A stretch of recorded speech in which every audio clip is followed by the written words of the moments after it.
ఎవరు అందరూ ఎలా ఉన్నారండి? నేను చాలా బాగున్నాను.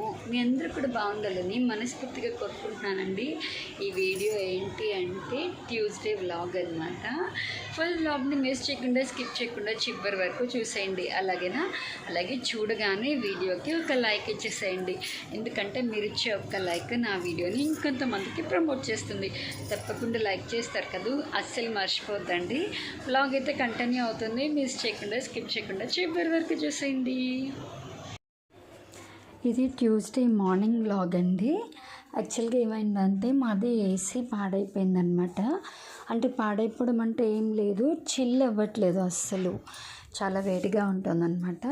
సో అందుకని చెప్పి ఏసీ రిపేర్ చేసే వాళ్ళు అయితే వచ్చారు. అమ్మో చాలా వేడిగా ఉంటుందండి. ఏంటో ఋతుపవనాలు వస్తున్నాయి అంటున్నారు, కానీ ఎప్పుడు వస్తాయో ఏమో, కానీ ఈలోపు అయితే చాలా చెమటలు అసలు ఎలా పడితే అలా ఉందన్నమాట. సో ఏసీకి అయితే బుక్ చేసాము, వాళ్ళు వచ్చి అన్నీ రిపేర్ చేస్తున్నారు. పాపం ఎండలు ఇవన్నీ తీసుకొచ్చి ఆ చెమటలు పడుతూ చేయాలంటే వాళ్ళకి కూడా చాలా కష్టమే కదండి. కానీ నిజంగా ఈ సందర్భంలో నాకు చెప్పాలనిపిస్తోంది, నిజంగా ఎండలో తిరిగి కష్టపడి చేసే వాళ్ళందరికీ నిజంగా హ్యాట్స్ ఆఫ్ అండి. సో ఇంకా ఇక్కడ గ్యాస్ అది ఫిల్ చేస్తున్నారనమాట. గ్యాస్ అయిపోయింది మేడం, దానివల్లే మీకు చిల్ అవ్వట్లేదు అని చెప్పాడు. సో ఇవన్నీ చేస్తున్నారనమాట. ఇంకా వాళ్ళ పనులు అవన్నీ చేసుకుంటుంటే నేను ఇంకా బట్టలు అవి ఉతుక్కుంటూ వాళ్ళకి కావాల్సినవన్నీ ఇస్తున్నాను. ఏసీ లేకపోతే అస్సలు ఉండలేమండి ఈ సమ్మర్లో. నార్మల్గా ఫ్యాన్ గాలి అయినా కూడా ఇంకా అసలు తగలదనమాట. కూలర్ వేసుకుంటే ఏదో ఓ మోస్తరుగా ఉంటుంది. ఏసీ అలవాటు పడిన వాళ్ళు నార్మల్ టెంపరేచర్లో ఉండడం చాలా చాలా కష్టం అన్నమాట. ఎండ చూసారా ఎలా ఉందో, బొబ్బరెక్కుతోంది. ఇంకా వాళ్ళేమో ఒక పక్కన అవన్నీ చేసుకుంటుంటే నేనైతే బట్టలన్నీ ఆరేసుకున్నానండి. ఇంకా వాళ్ళకి అందిస్తూనే ఇంకెట్లానో ఇవాళ ఏసీలో కూర్చోడానికి ఉండదు, వాళ్ళ పని అయ్యేటప్పటికి 1-2 hours పడుతుందన్నమాట. సో అందుకని చెప్పి ఇంకా నేను బట్టలు ఆరేసుకున్నాను. ఎండకి చూడండి మొక్కలు ఎట్లా అయిపోతున్నాయో అవే చూపిస్తున్నాను మీకు ఇక్కడ. నేను ఇంకా ఎండ ఉన్నప్పుడే బట్టలు అవన్నీ ఆరేసుకోవాలని చెప్పి ఇంకా పిండి అన్నీ ఇట్లా గోడల మీద ముందు అన్నీ ఆరేసానండి. వాషింగ్ మిషన్ అయితే వేయట్లేదనమాట, ఎందుకంటే వాటర్ ఎక్కువ ఖర్చు అవుతుంది కదా. మ్యాక్సిమం సమ్మర్లో అయితే ఎప్పుడూ నేను బయట ఉతకడానికి ప్రిఫర్ చేస్తాను. సో ఇంకా అన్నీ ఇలా కంప్లీట్గా ఆరేసాను. ఇంక ఇవన్నీ ఆరిపోయిన తర్వాత లోపల పెట్టేయాలండి. ఎండ అయితే సూపర్గా ఉందన్నమాట. ఇంకా అన్నీ ఎక్కడికక్కడ మా వారి బట్టలు, నా బట్టలు అన్నీ ఎక్కడికక్కడ ఆరేసాను. ఈలోపు ఏసీ వాళ్ళ పని కూడా అయిపోయింది, వాళ్ళు వెళ్ళిపోయారు. ఇంకా అన్నం తినేసి పడుకున్నామండి. టైం అయితే 5:45 అయింది కదా. ఎందుకు టైం చూపిస్తున్నాను అనుకుంటున్నారా? మార్నింగ్ ఎంత ఎండగా ఉందో అదే ఎండ ఈవినింగ్ కూడా ఉందండి. నిన్న చాలా డిగ్రీస్ ఉందన్నమాట. 5:45 అయింది, అయినా చూడండి ఎండ ఎట్లా మండిపోతుందో. అసలు వేసవికాలం తట్టుకోవడం చాలా కష్టం.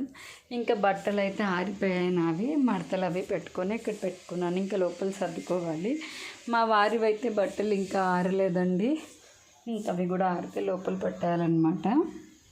నావి చీరలు మొత్తం నా సెట్ అంతా కంప్లీట్గా ఆరిపోయాయి అనమాట. తనవైతే ఇంకా ఆరలేదు, ఇంకా చూడాలి, ఆరిపోతే ఆయనవి లోపల పెట్టేయాలి. ఇంకా ఈవినింగ్ అంది, మా గల్లీలో పిల్లలు అయితే ఆడుకుంటున్నారనమాట. ఇంకా నయ్యమండి, ఇప్పుడు కొంచెం పిల్లలు తగ్గారు, హాలిడేస్ వల్ల వెళ్ళిపోయారు. ఇదంటే చాలామంది ఉండేవారు. ఇంకా మా పాపని కూడా పంపించండి ఆంటీ అన్నారు. వద్దమ్మా, ఎండ చాలా ఉంది కదా, కాసేపు ఆగొస్తుందిలే అని చెప్పాను. పిల్లలకి ఎండ కొండ ఇవేమి ఉండవండి, వాళ్ళకి ఆడుకోవడంలో ఉంటారు కదా, వాళ్ళకి అవేమి ఉండవన్నమాట. సో ఇంక ఇక్కడ అయితే మా పిల్లల్ని పంపించలేదు. అదే ఆంటీ పంపించండి ఆంటీ అంటుంది, పంపిస్తాలేమ్మా అన్నాను. ఇంకా ఈవినింగ్ అయితే అరటికాయ కూర అయితే చేద్దామని చెప్పి అరటికాయ ముక్కలు అయితే తీసుకున్నానండి. అరటికాయ ఆనియన్ ఫ్రై అనమాట. చాలా బాగుంటుంది టేస్ట్, చాలా సింపుల్, అసలు పెద్ద ప్రాసెస్ ఏమీ కాదనమాట. అరటికాయలు నీళ్ళల్లోనే తరుక్కోవాలి, కొంచెం ఉప్పు వేసుకొని తరుక్కుంటే ఏంటంటే జిగురు లేకుండా ఉంటుంది. ఇంకా బాండీ అయితే పెట్టేసి బాండీ వేడెక్కగానే ఆయిల్ అయితే వేసేసాను. కొంచెం ఫ్రై అనే వాటికి ఏంటంటే కొంచెం ఆయిల్ ఎక్కువే పడుతుందన్నమాట. ఆయిల్ ఎక్కువ వేసుకుంటేనే ముక్క మనకి కింద బాండికి అడుగంటకుండా అట్లా నీట్గా ఫ్రైలా వస్తుంది. అందుకనే ఫ్రైస్లోకి అయితే ఆయిల్ ఎక్కువే వేస్తానండి. చూసారు కదా, ఇంకా అరటికాయ ముక్కలు అయితే వేసేసాను అనమాట. వేసి ఒకసారి కలుపుకుంటూ ఉండాలి. కొంచెం బాగా క్రిస్పీగా అయిపోయిన తర్వాత ఆనియన్స్ వేసుకోవాలన్నమాట.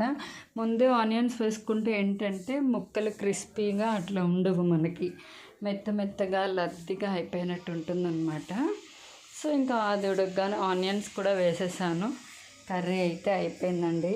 ఇది రసం, సాంబార్ అట్లాంటి వాటిల్లో ఈ ఫ్రైస్ నంచుకు తింటే చాలా బాగుంటుంది.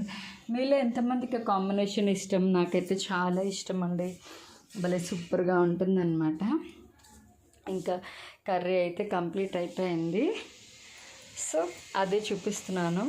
ఇవాళ నిన్న ఈవినింగ్ అయితే ఈ వీడియో తీసేటప్పుడు ఒక సడన్ ఎంట్రీ జరిగిందండి. నేనైతే షార్ట్కి వీడియో షూట్ చేస్తున్నాను అనమాట. వీడియో చూస్తుంటే మా వారు సడన్ ఎంట్రీ ఇచ్చారు, చూసేయండి. అమ్మాయి వాళ్ళ నైట్ డిన్నర్లోకి ఏం చేసావు? అరటికాయ ఆనియన్ ఫ్రై. బాయ్ బాయ్, మా వారి సడన్ ఎంట్రీ. చూసారు కదండి మా వారి సడన్ ఎంట్రీ. సో నేను ఎవ్రీడే షార్ట్ అయితే రిలీజ్ చేస్తాను కదా నైట్ డిన్నర్లోకి ఏం చేస్తున్నాను అని. అయితే మా పాప చెప్తూ ఉండి నేను చేస్తున్నాను, సడన్గా వెనకాల నుంచి వచ్చారనమాట. భలే అనిపించిందండి. ఎంత అల్లరి చేస్తారో తెలుసా మా వారు, అసలు భలే క్యూట్గా అనిపిస్తుంది. సో ఇంకా వ్లాగ్ కూడా ఇక్కడితో ఎండ్ చేసేసానండి, ఎందుకంటే బయటకు వెళ్ళామన్నమాట నేను మా వారు చిన్న పని మీద. సో వ్లాగ్ అయితే ఇక్కడ ఎండ్ చేసేసాను. నేను ఎప్పుడూ చెప్తాను కదా, వీడియో నచ్చితే కనుక మీ లైక్ ఒకటి ఇచ్చేసేయండి, మీ ఒపీనియన్ కామెంట్ చేయండి అని. ఓకేనా? బాయ్ బాయ్, నెక్స్ట్ వీడియోలో కలుద్దాం.